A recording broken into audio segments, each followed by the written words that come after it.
Good evening friend, आज जानेंगे circle के बारे में। देखिए, सर्कल में आने वाले कुछ सवाल होते हैं। इनसे पहले आपको बेसिक इन्फॉर्मेशन बता देता हूँ। कोई भी सर्कल जो होता है वो 360 डिग्री का होता है।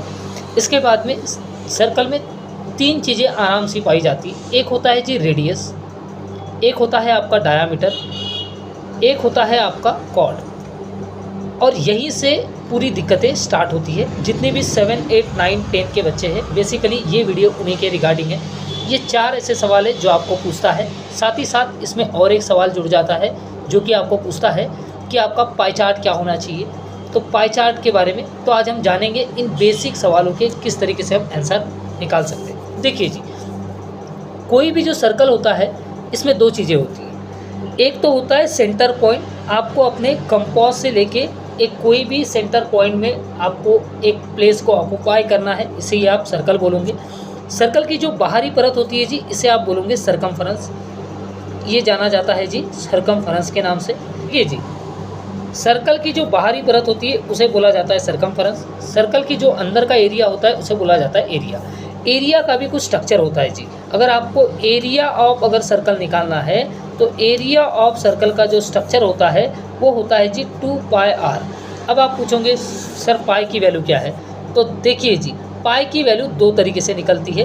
एक्चुअली 3 तरीके से निकाल रही है, लेकिन अभी हम निकालेंगे 2 ही तरीके से। एक निकालेंगे जी डेसिमल की तरफ से। अगर आपको डेसिमल में पाई की वैल्यू चाहिए तो वो निकल जाएंगे जी 3.14। और आपको अगर फ्रैक्शन में अगर चाहिए तो फ्रैक्शन में वैल्यू निकलती है जी 22/7। अब देखिए, कोई भी जो सर्कल होता है, ये जो सर्कल ही होता है इसमें एक सेंटर पॉइंट होता है और बाहरी पार्ट को आप सरकमफेरेंस के नाम से जानते हो। अभी देखिए, अगर कोई सेंट्रल पॉइंट से अगर आधी लाइन अगर जा रही है, चाहे फिर वो किधर से भी आ सकती है, लेकिन अगर सेंटर पॉइंट को चिपक के अगर कोई लाइन इस सरकमफेरेंस को टच हो रही है तो इस पार्ट को आप बोलोगे रेडियस।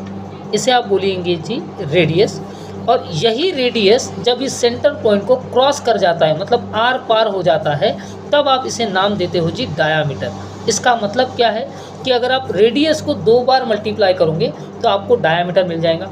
और डायामीटर से अगर आपको रेडियस निकालना है तो डायामीटर को अगर आप 2 से डिवाइड करोगे तो आपको रेडियस मिल जाएगा। आगे चल के इसके स्ट्रक्चर भी देखेंगे हम। अब देखिए जी, कोई जब भी सर्कल होता है, आपने अभी देखे कि इसके अंदर एक सेंट्रल पॉइंट होता है, बीच से लाइन जो जाती है उसे आप रेडियस बोलते हो। अगर इसी सेंट्रल पॉइंट को क्रॉस करके अगर एक लाइन निकल जाती है तो आप उसे डायामीटर बोलते हो।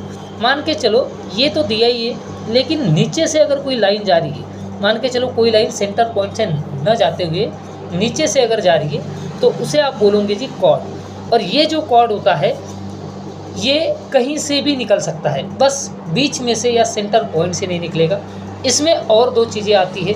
आपको एग्ज़ाम पॉइंट ऑफ व्यू से 2-4 स्ट्रक्चर याद हो जाना चाहिए।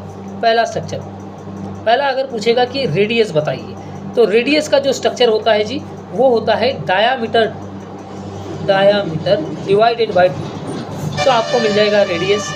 अगर आपको डायामीटर पूछता है तो आप क्या कर दीजिएगा, जो भी आपका रेडियस होगा उसे मल्टीप्लाई कर दीजिएगा 2 से, तो आपको मिल जाएगा डायामीटर। इसके बाद में फिर पूछेगा कि आप हाफ कॉर्ड की वैल्यू बताइए।